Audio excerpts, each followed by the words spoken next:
Thank you very much for that introduction. So yeah, as you've heard, I'm going to talk to you a bit today about my book, Stolen, How to Save the World from Financialisation, which you can buy outside. I will be signing copies afterwards. So yeah, I'll try not to give away the exciting ending. So yeah, I'm just going to start really by contextualizing the book in the kind of economic situation that we find ourselves in today.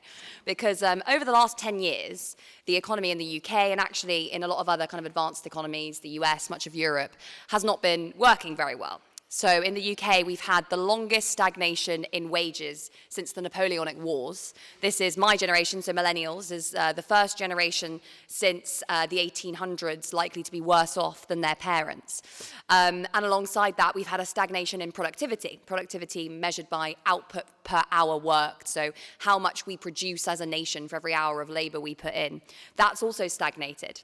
And in many ways, that's more worrying to economists because productivity is supposed to be the kind of driving force of capitalism. When productivity goes up, it means we can produce more stuff for the same amount of labor time, which is what's supposed to generate economic growth. So that's also stagnated for the longest time since the invention of the light bulb, since the financial crisis, which is, really quite staggering.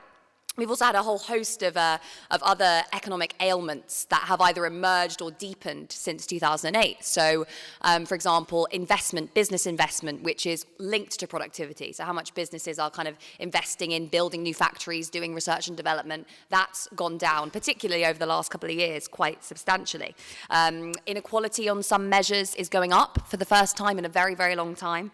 Wealth inequality is particularly high. Regional inequality, the UK is one of the most regionally unequal of all OECD economies. It's really quite staggering, the difference between London, which is one of the wealthiest regions in Europe, and some of the poorer regions of particularly the Northeast and Northern Ireland, which on certain measures are around the same in terms of income or output as some parts of Eastern Europe.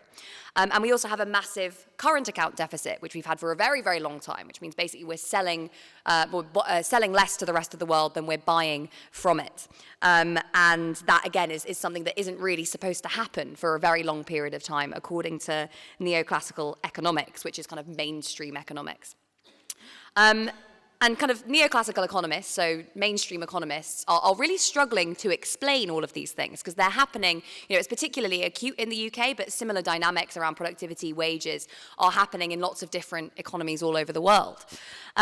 They are looking towards this idea of something called secular stagnation at the moment, which is basically them saying, we've gone through a period of boom, particularly in terms of technological innovation, and that's now slowing down. So some economists are saying basically we need to get used to lower rates of growth than in the past because the rate of technological change has slowed.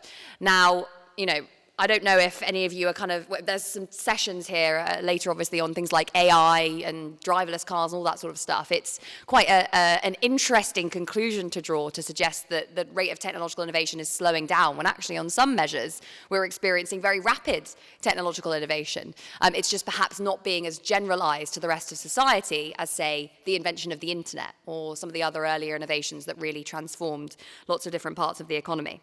So that's a bit of a problematic explanation for what's going on.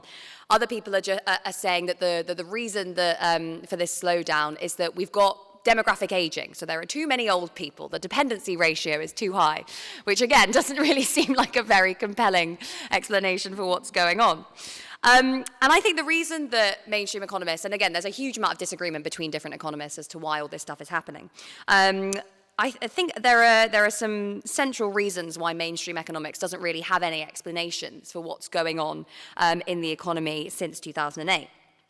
And that's because mainstream economics, what I call neoclassical economics, which is a kind of a discipline that emerges out of classical economics, which is Ricardo, Adam Smith, etc., and integrates some of the insights from Keynesianism, emerges in the 1980s as neoclassical economics, which is this very mathematical discipline that tries to kind of systematize the world into mathematical models and generate kind of outcomes, generate kind of conclusions based on what you plug into those models. So it's very mathematical, it's quite static, it makes quite a lot of assumptions about how human beings, markets, and businesses work.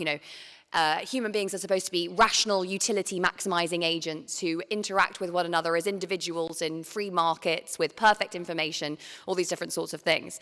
And economists say, well, it doesn't matter if this isn't particularly realistic, as long as it generates outcomes that are correct, then we shouldn't question the theory. The problem is now, of course, it isn't generating any particularly useful conclusions, so maybe we should start to question whether this is the best method to use.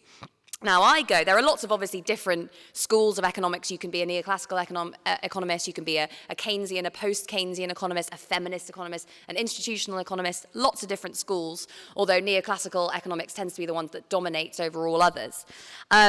I, in particular, approach these problems from a Marxist perspective and trying to bring back some of the insights that Marx had about the nature of capitalism to analyze the problems that we're seeing in the economy today. And the reason that I use Marxist analysis is, I suppose there are three main reasons, three main ways in which Marxism differs from this kind of neoclassical framework.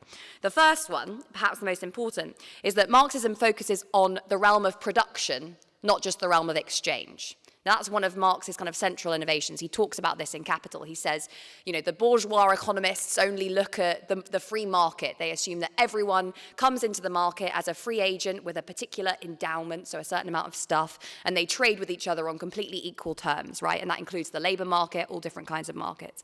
But Marx says that isn't where we should start. We should start in the realm of production. We should start by looking at who owns all the factories, therefore who is buying the labor in the labor market, who is forced to sell their labor for a living, where these people get their inputs from, how the production process works, how commodities and therefore how value is created in the system. And what's interesting is that neoclassical economics explicitly treats what goes on in the realm of production. It treats firms as a black box.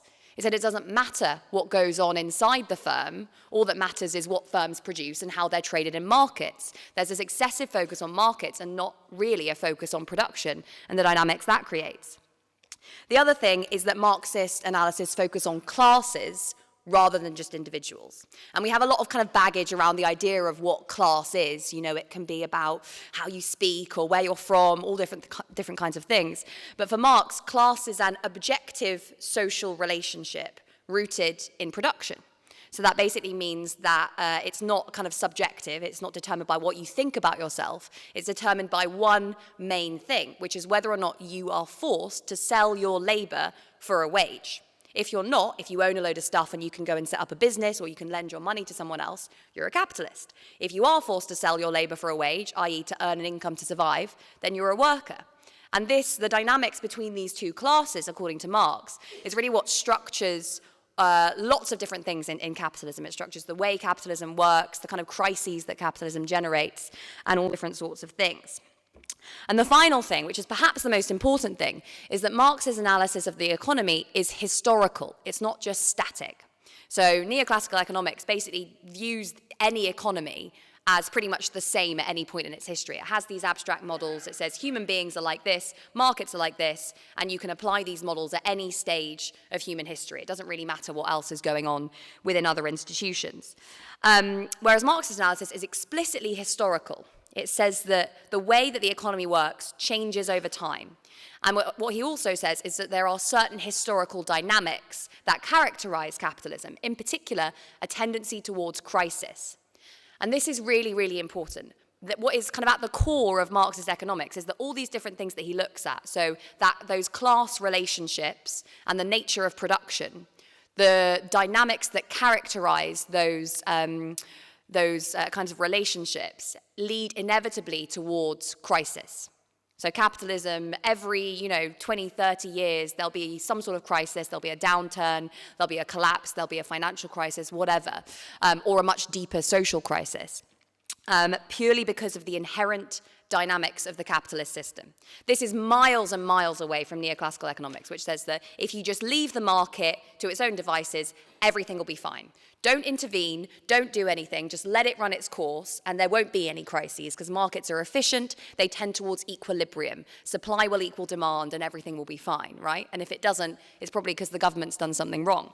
Whereas for Marx, it's entirely the opposite. If you leave capitalism to its own devices, if you leave the economy to its own devices, it will generate tendencies towards crisis. So you might have financial crises, you might have social crises, which result from conflict between those classes. You might have crises of overproduction, where businesses are producing too much. These are the kinds of reasons why I think Marxist analysis can provide us some particularly useful insights into how our economy is working today. Because obviously, before 2008, if you went around saying, well, capitalism tends naturally towards crisis and class conflict is an inherent part of capitalism, people would have probably thought, get back to the USSR before the fall of the Berlin Wall. That's not how things work anymore, right?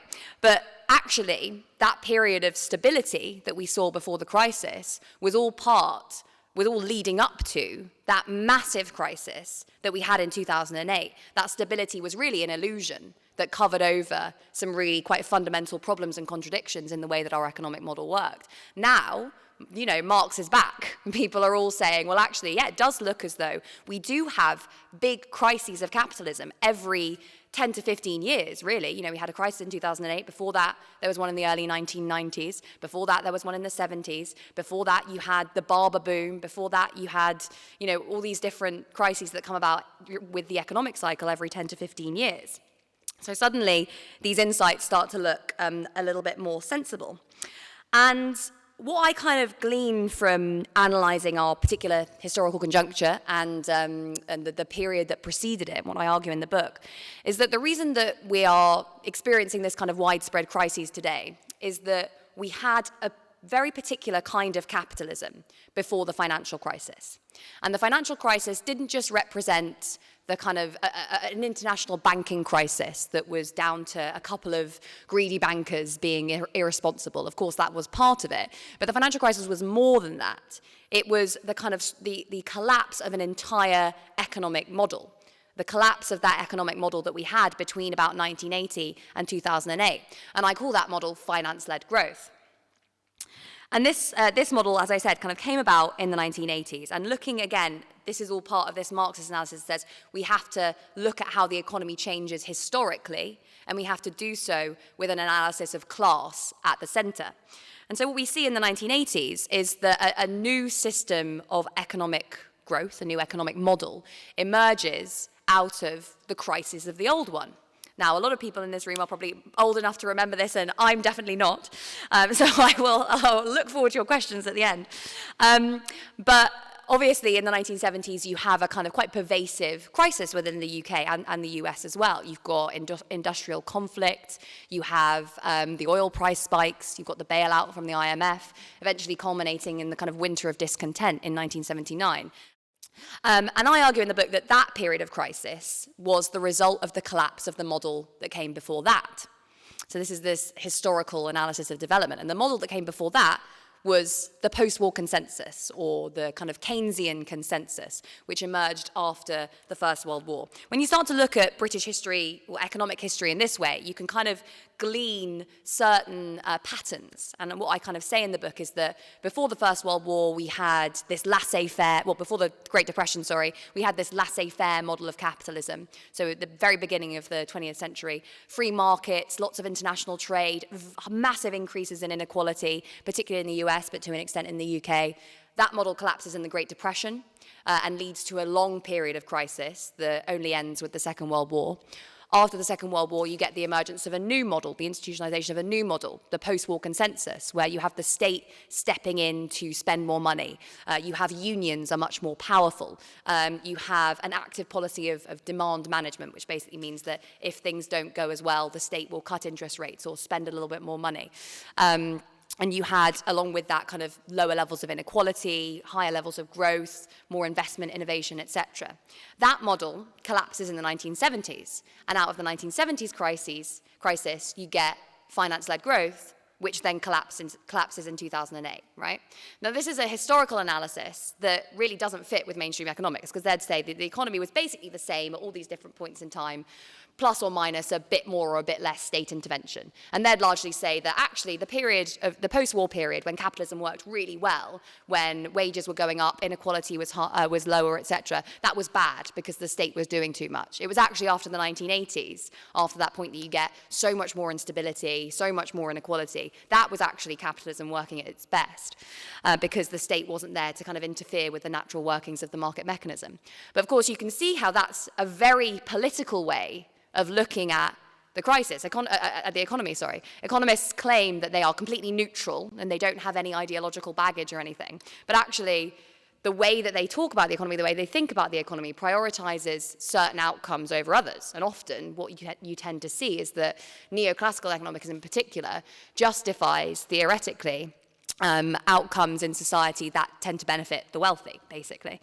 Whereas this historical analysis allows you to see how different balances of class power and different state institutions and interventions give rise to very different kinds of capitalism, and lets us say, well, maybe we could have a choice about how the economy works. Maybe it's not all natural and up to the free market. Maybe actually there are things that we can do to change the way that capitalism works, or even construct a new system altogether.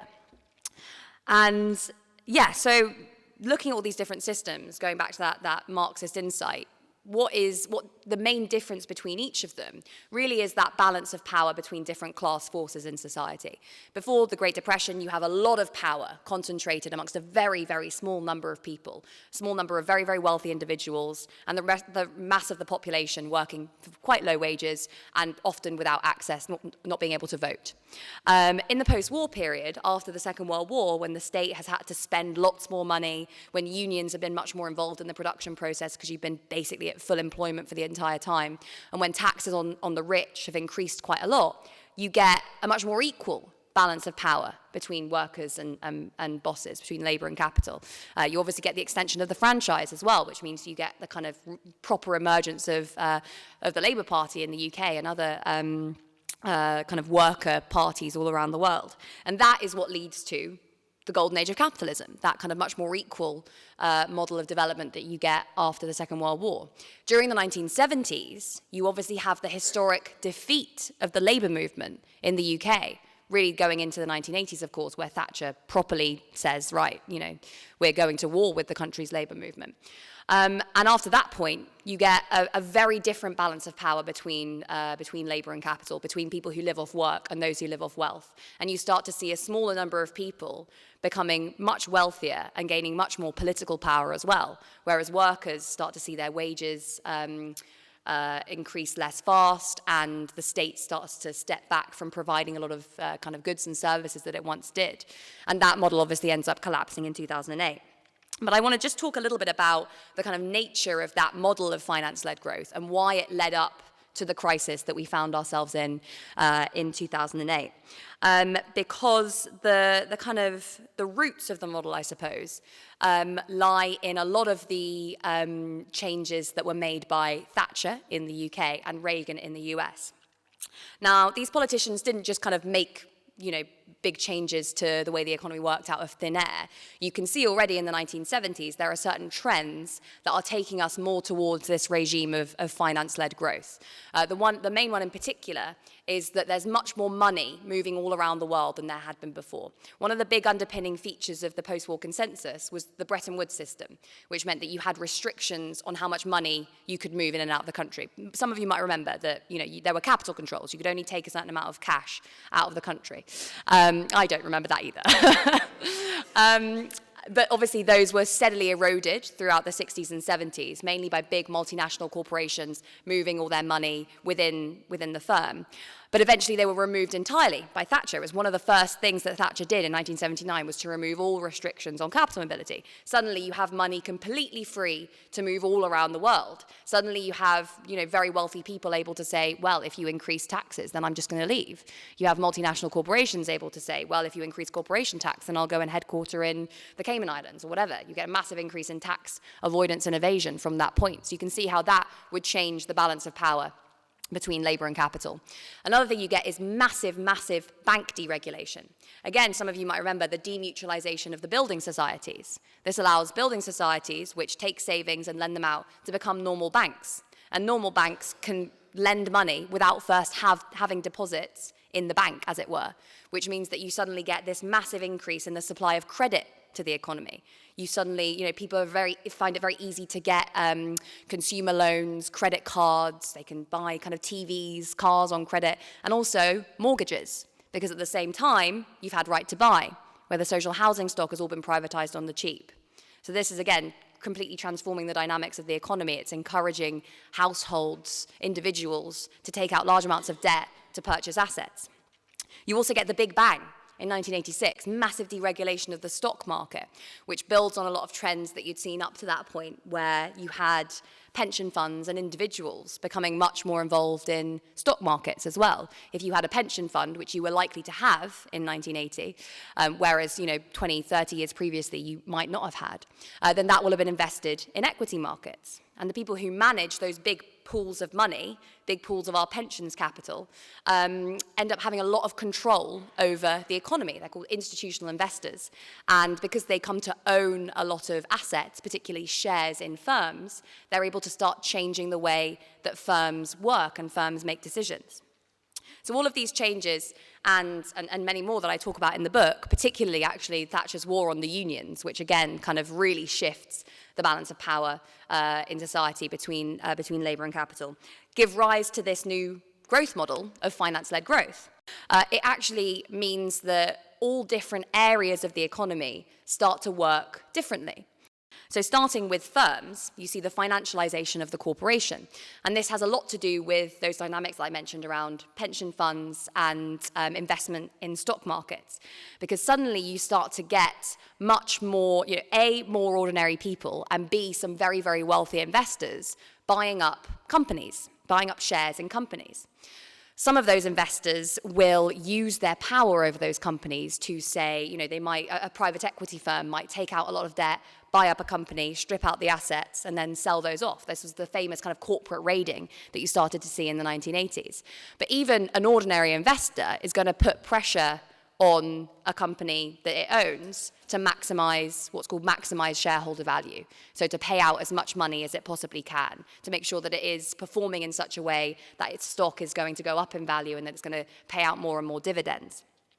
And this is quite a profound change in the way that companies operate, because before you had less of a separation between managers and owners. They were either the same person or they were quite close, and there was a small group of people. Often they were perhaps quite close to the state. They might have had relationships with their unions. Whereas now you have this class of owners who are basically big investors who have nothing to do with these companies. All they know is that they want as much money out of them as possible. And so you start to get the institutionalization of this logic of shareholder value, which means that the only responsibility of a company is to maximize value for shareholders. Now, what does that mean?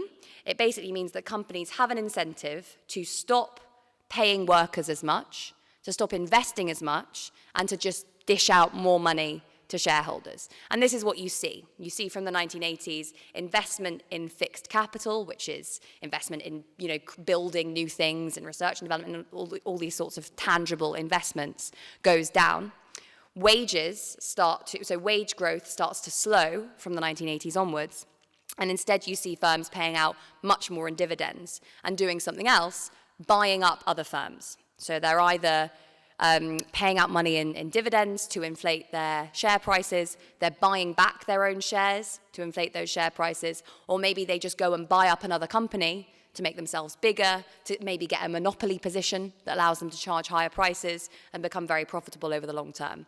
So these two trends, you start to see a monopolization of capitalism, a centralization of capitalism, falling wages, and quite substantial increases in corporate debt as well. So they're using all their cash to pay out to shareholders or to buy other corporations, and a lot of what they're doing day to day is being financed by debt. It's also much easier for them to get access to debt at the same time.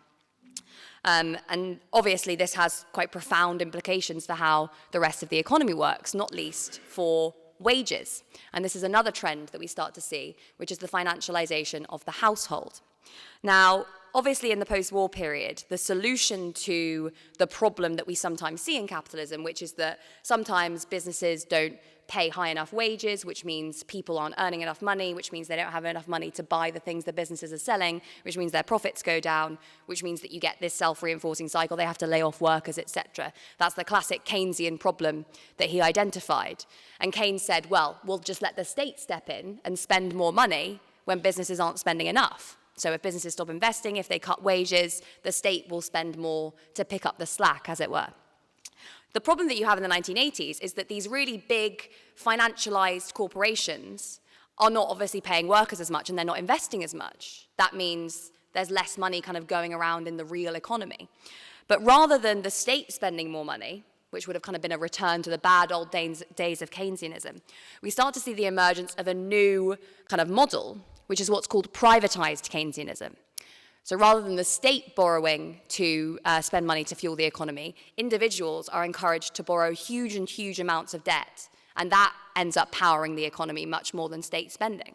So you get a massive increase in private debt on things like credit cards, as I said. You can get, store credit, all these sorts of things start emerging, credit to buy cars, etc. But also mortgage debt goes through the roof. It goes from about 40% of households' disposable incomes in 1970 to 80% in 1980, just over that 10-year period. It's a massive expansion in private lending. And at the same time, obviously, you have right to buy.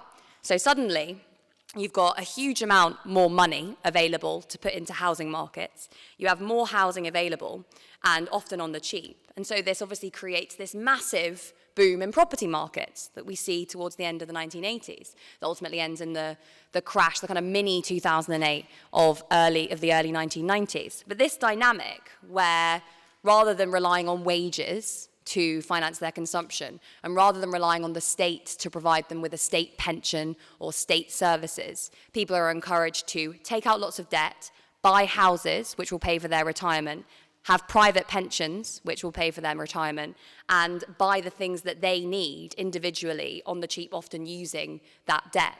And obviously what it does is it directs a huge amount of money into particular asset markets. Firstly, and most notably, the housing market. When you've got more and more money chasing the same amount of stuff, you get inflation. It's the same thing as if the government prints loads of money and the economy stays the same size. Prices go up. If you've got more money chasing the same amount of houses, house prices go up. And this is the dynamic that underlies the bubble of 2008. And it begins, again, with this process of privatized Keynesianism and with the financialization of individual households. And then finally, you have the financialization of the state, where basically private financial interests and investors come to kind of dominate state institutions and play a much more significant role in determining policy. The kind of peak of this, the apogee of it, is the private financing initiatives, which is another aspect of this idea of privatized Keynesianism. Rather than the state spending money itself, it gets private investors to undertake its spending on its behalf, and obviously pays them a big premium to do so. And now we know that a huge amount of money has been siphoned off to private investors through this process. So you get the privatization of the corporation, of the household, of the state, and ultimately this all ends in the financial crisis of 2008. And so since 2008, that's why we've been in this period of stagnation.